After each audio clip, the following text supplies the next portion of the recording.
live and on the air. Welcome everyone to the Foolish Tech Show. It is a Tuesday morning.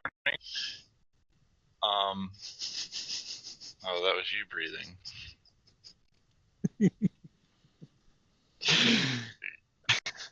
I had to just. It's like, why do I still have that folder open with the Fred Sanford dummy audio clips? So I just had to play one. Okay. Anyway, we are mainly here to support our products and services. If you have any of those questions or would like to ask us directly, jump over to foolishtechshow.com. We have a couple ways you can join our IRC chat and ask us those. And otherwise, we'll just ramble on. And looks like Glenn already has a question in there. His service PC a couple weeks ago lost its license info, but now it's lost all its configs and custom settings as well. I'm wondering if that was normal. As Nick replied, definitely not normal at all. Were any passwords changed, like tech passwords or anything like that may have Well, could that be the cause of that? I don't know if we read differently. If he was just asking that he lost the configs weeks ago, or if it happened again and everything, or same time. Okay, it was all at the same time. The license info would be part of the configurations, so that does make sense. To me, seems like it was files got deleted or put back during a download, update, extract, something like that.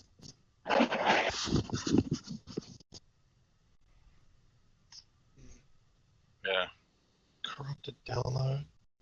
I mean, I would have leaned towards it's a service PC, so they're. Well, was it a? I mean, could it have been a bad like download maybe from the cloud server? That didn't extract properly, or because it will delete everything before, or it doesn't just overwrite because of things that you might not, that might still be there, that it might not overwrite, so it's the better way to do that in the future version would be to compare, the file structure, the directory, but right now it deletes the existing everything before overwriting it with the extracted, instead of overwriting it with the extracted configurations.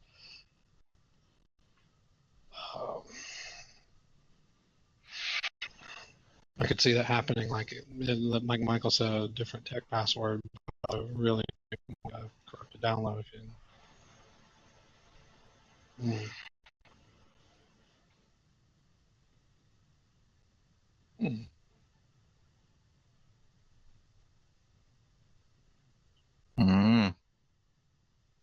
But you didn't like download from the cloud kind of thing,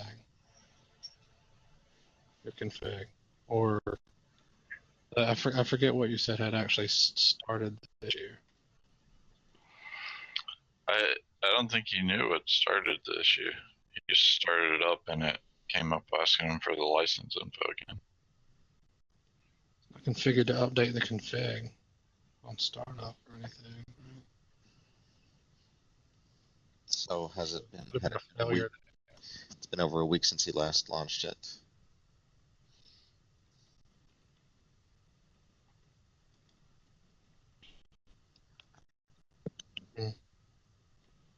Did it happen again, or are you talking about a couple weeks ago incident?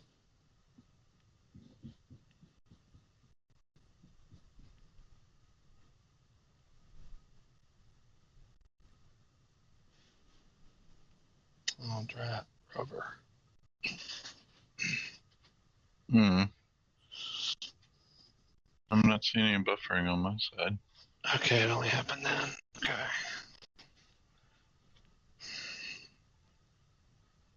Yeah, it sounds like just I don't know.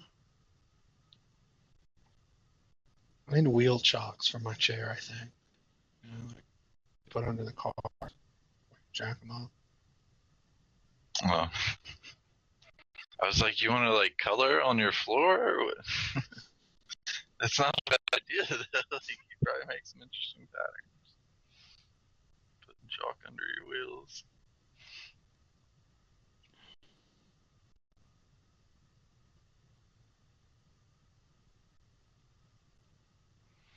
Yeah, that is weird. But I never tend to trust my service PCs, like the systems that you're using as your workforce all the time. Like, I would regularly reload those, and didn't we have an image for the tech bench systems anyway? Yeah, we used to do that all the time. Yeah. Because they regularly run into stuff. I do all my configurations now and everything in virtual machines anyway. But on a service PC, it would be the same thing. The virtual machine snapshot, all that good stuff. Yeah.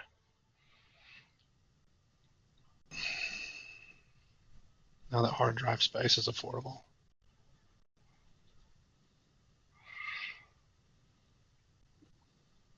All right. Well, let us know if you do see anything else weird, or come up from that to look more into it. Yeah. My guess would be, my best guess would be, without barring any password change, it would be a corrupted download or a failure to extract, a configuration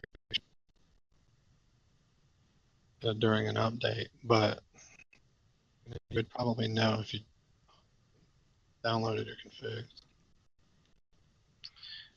Yeah, well, and if he had his master, if he was using this as his master to send out to all his other configs, then he wouldn't have that one updated. Yeah. Anyway, so. Unless you screwed something up, you want to start over. Yeah.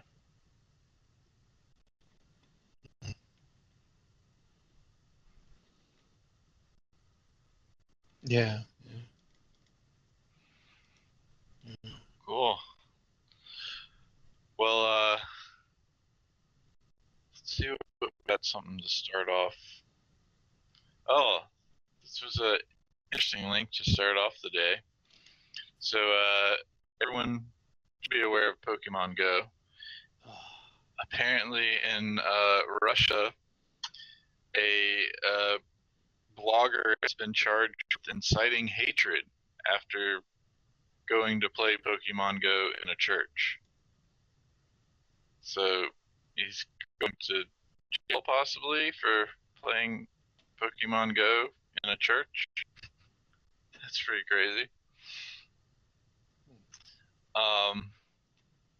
Was the inciting hatred?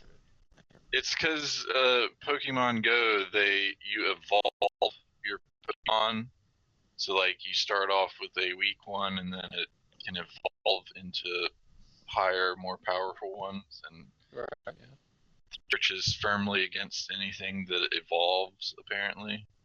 So they hate? No, he was inciting hatred. In them. He was causing them to hate back and forth, yeah. Oh. Are you sure you're? I don't think they teach that in most churches, but hate part. I don't know. I could be wrong. It's the same as if someone went into well, it's not the same as that, but no, I'm not even gonna go there to that one. Listen. This is not. But yeah, it's basically like just calling out somebody else's beliefs and doing it purely for that purpose. But I don't think Pokemon Go. I don't think that's the same. Evolution implies time and nature, not fictional cartoons doing battle and like really quick evolving. Well, I have seen quite a few. You could quit. You could. And places not approve of it because of their and usage of evolve. They. Yeah, that's how they play it. They love it. They're like, yeah, it gets them out and about. That's how crazy some of them can be, though. The word should really be substituted with transform. This is more like what it is, but I think someone has copyrighted that since the last couple of years or something. Somebody's like, man, they don't want to have to pay royalties or something. Well, no, I mean it's based off of a show, so like the show came up with the names of all this. Oh, yeah, but the show was way after Well, Transformers. in any case, Well, not Pokemon is Transformers, yeah. fictional. Yeah, that's the big thing is that it You know, doesn't matter, you can do like- anything in fiction. But It's not based in reality. Their big concern is that it brings up the even possibility that there could be such a thing even in a fictional world, because I think it's just people just being hateful to begin with. I don't think that. yeah. But then again, if someone's, I mean, was it Sunday morning? Did the guy bust through the door and start attacking? I didn't watch his actual video, but it didn't look like Yeah. there were like people in the pews or anything. He just Yeah, went- because like if you bust in with your entourage in the middle of service playing Pokemon, I'm sure they would incite hatred no matter what you were doing. yeah. But there's all kind of things happening in Russia a lot anyway. Russia? Yeah. It's Soviet Russia. Soviet Russia, Pokemon and fuel.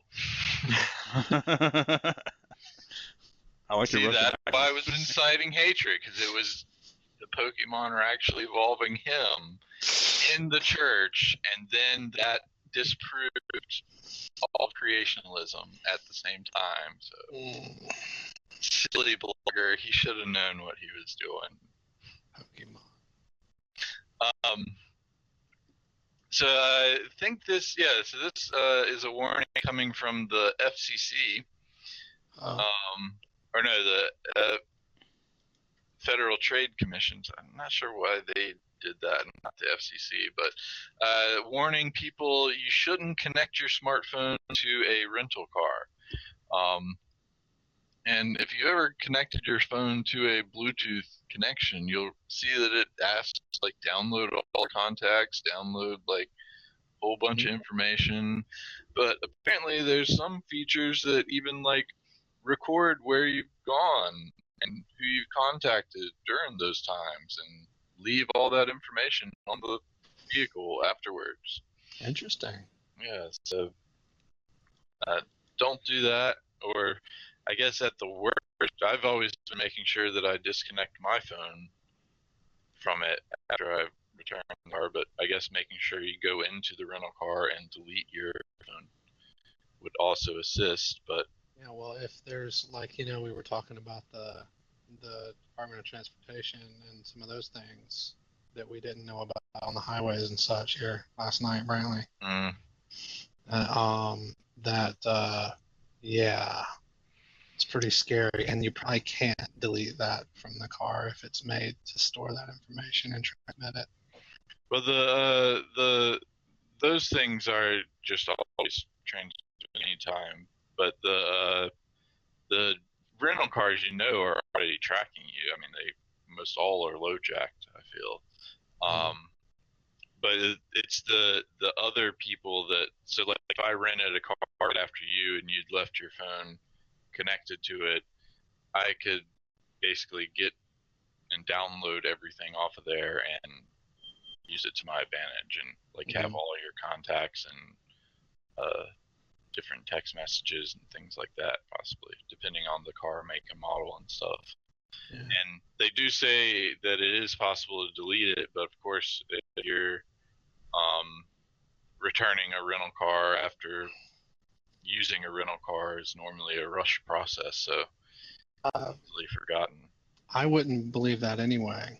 I mean, if that was for a serious tracking like what we were talking about with DOT, I wouldn't believe that anyway. It's like it would more properly say, would you like to delete this information from the screen? In other words, out of your sight. Well, I don't think that stuff is. I don't think that stuff is the tracking stuff, or else the federal government wouldn't tell you to stop doing it. They would tell you, hey, make sure you do this next time. Well, that's the thing. One hand never knows what the other's doing in the government, for one. But I I feel like that's just a crappy software. Monitor. Could be. I mean, could just be. I mean, Bluetooth. Just having the story, though, just having the story right there has given some government department an idea.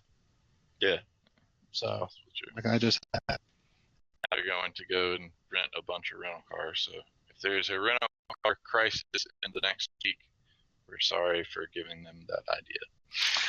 With the manufacturers to begin with, and this will be rolled out in phases over the next few decades.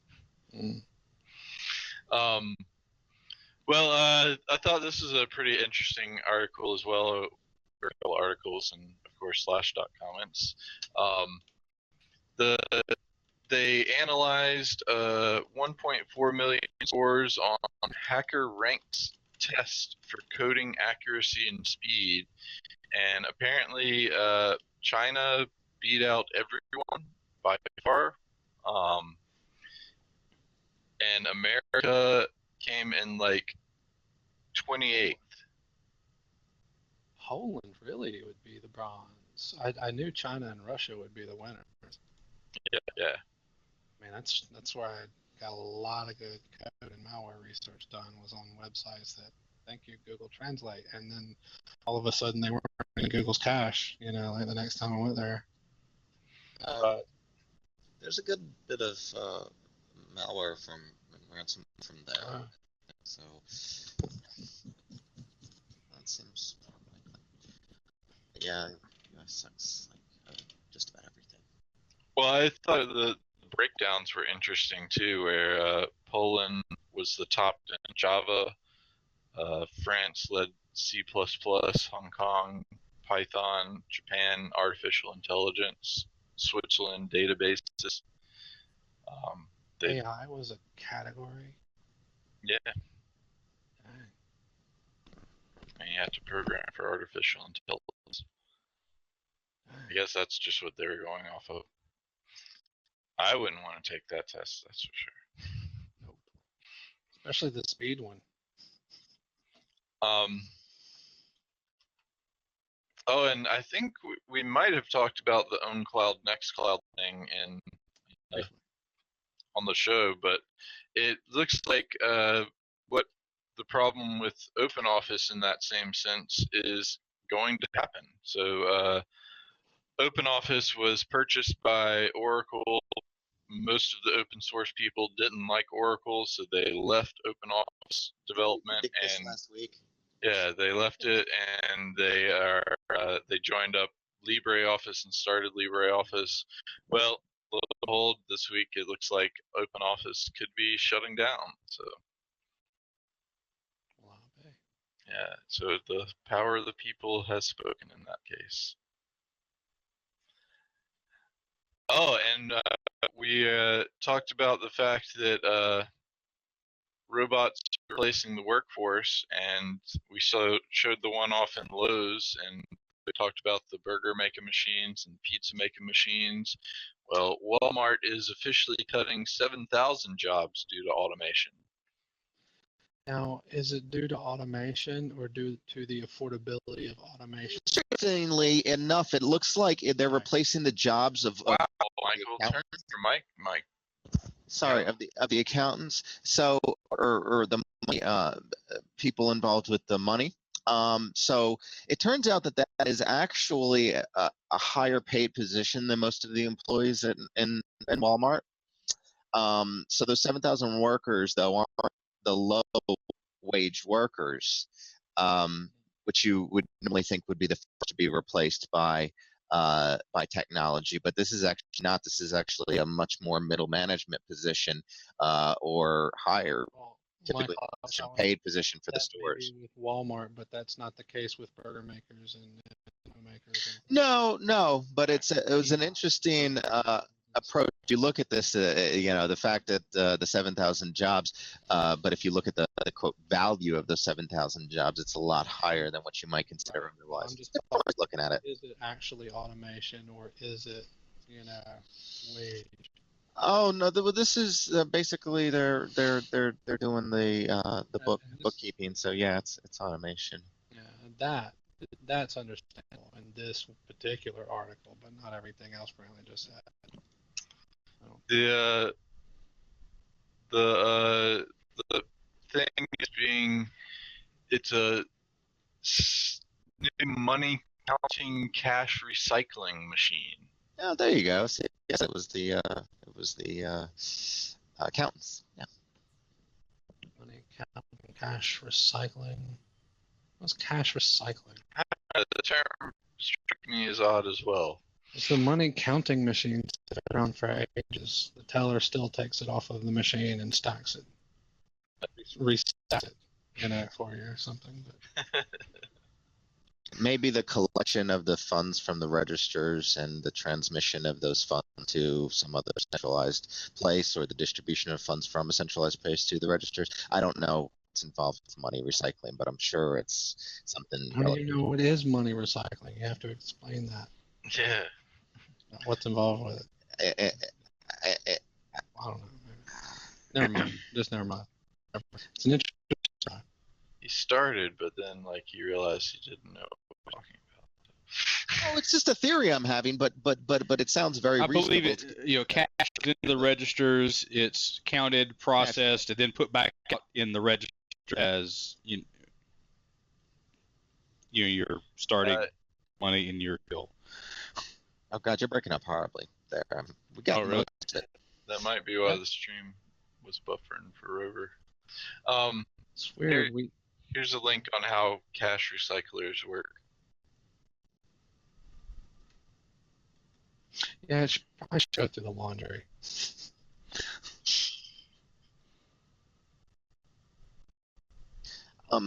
Did you guys talk about I don't recall, but sometimes I miss it. But did you talk about the HDMI/USB Type-C connector? So, if you haven't already, these. I just would like to point out that it's not sometimes you miss it, it's sometimes you just outright ignore us. Go ahead. So anyway, this should be good for newer devices and connectivity, I think. USBc does seem to be mostly universally being adopted across the board, on both, the PC side as well as the Apple side. And of course, there's a ton of devices, HDMI devices out there. And I'd like to personally see, the first thing that came to mind to me was to have SBC use a Type-C connector on one end and the more conventional large HDMI on the other to connect to your TVs and stuff like that. Even mini HDMI connector is, I believe, a bit larger than a USB Type-C connector. So there's a lot of possibilities here. And it seems like that USB-C type cable is good to transmit just about anything. So a micro HDMI is much larger than a Type-C connector.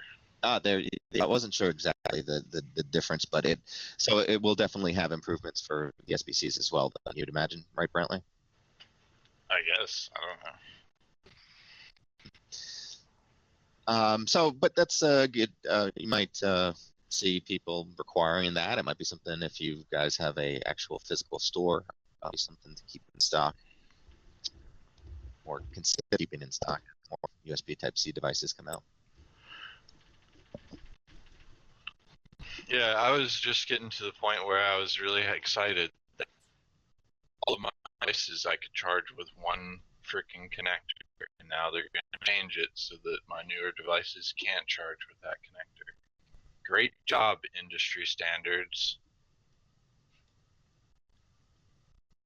Even my laptop that I was using to demo yesterday, I was off of a micro USB port. And that's what I want, is all of my devices to charge off the same USB. It's going to take a while. The cost equals between all those connectors, and is that the adapter you were talking about last night? Apparently, your link was wrong link. The swivel. Yeah, that's the one. Oh yeah, but they don't have one with USB-C. Nah, I doubt they would. Type-C. I need the Type-C. See, exactly what I was talking about. it's ridiculous that they do that. Like, I don't even see why I came up with a new standard. Micro USB worked fine because people can figure out which end of the plug to plug in. Gosh. Just flip it over 3 or 5 times. It's always a matter of times. That you...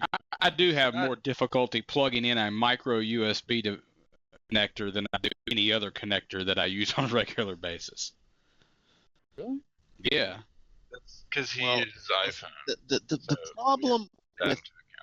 The problem with the flip, and you just like, oh, just flip it. But it increases the number of insertions into the socket, and sockets are designed to have a That's what she said.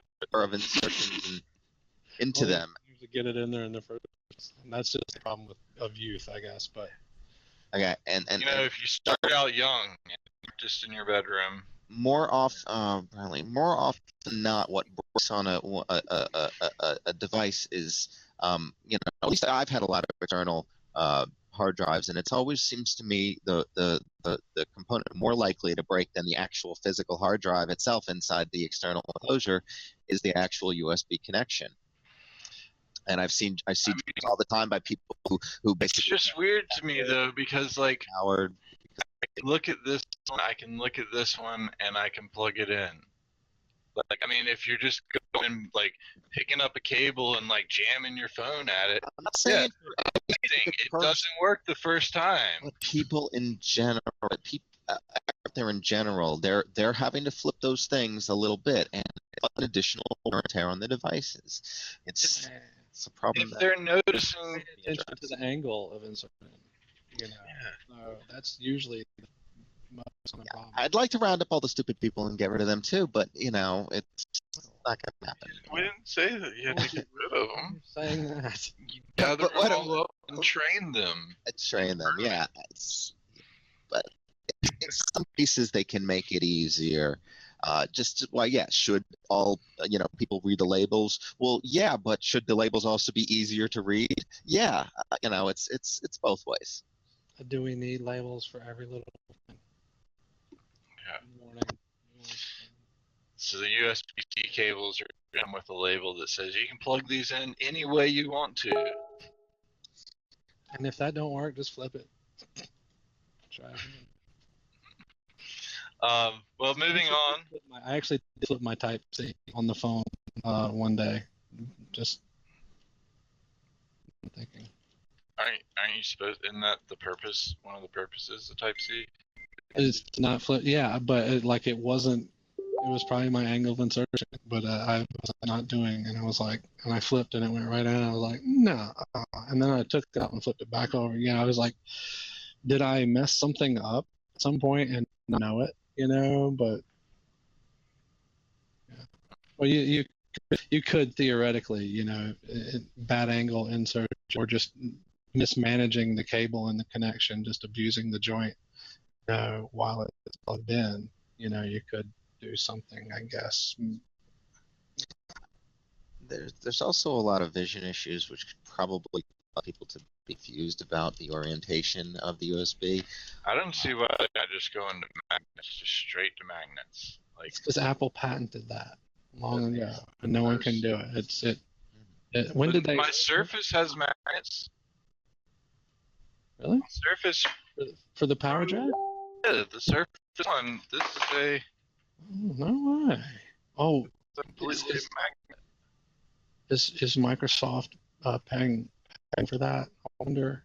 And Are they only ones more that can afford expensive to pay Apple for that? Could be. Because we've been crying about that on laptops, forever. Remember when you were Mr. Laptop Jack replacement in our family? Yeah, I don't see why there's no magnets. Yeah, we're talking about that. Let's overthrow Apple and get all their patents. Well, I think they can only have, 17 years or something? I don't know what it is for those technology patents, but. Oh, I'm sure it will be extended. Glenn has an interesting point. It colors the tab side of all the people. It seems like I tried that once, but on the actual metal. Glenn, you're missing it, because that would still require people to look at their plug before they have the right marker. I should use a crayon. Still requires people to look at their plug before they plug it in. Sure. All right, we can move on now. Go ahead. Same thing with like regular USB. You just have to look at it, and then you look at the plug, and you plug it in. That's how plugs work. I thought. Like, I didn't think you were just supposed to plug things. We always did the reach around, to the back before front ports. We always had to reach around. There's some more just God, these are terrible. Plug talk. reach around insertion. All right. This is the morning show. We can't do this. So anyway, it looks like we get some photos of Jupiter's North Pole. First close-up photos released. So if you're interested in space, check that out. I also thought this one was interesting that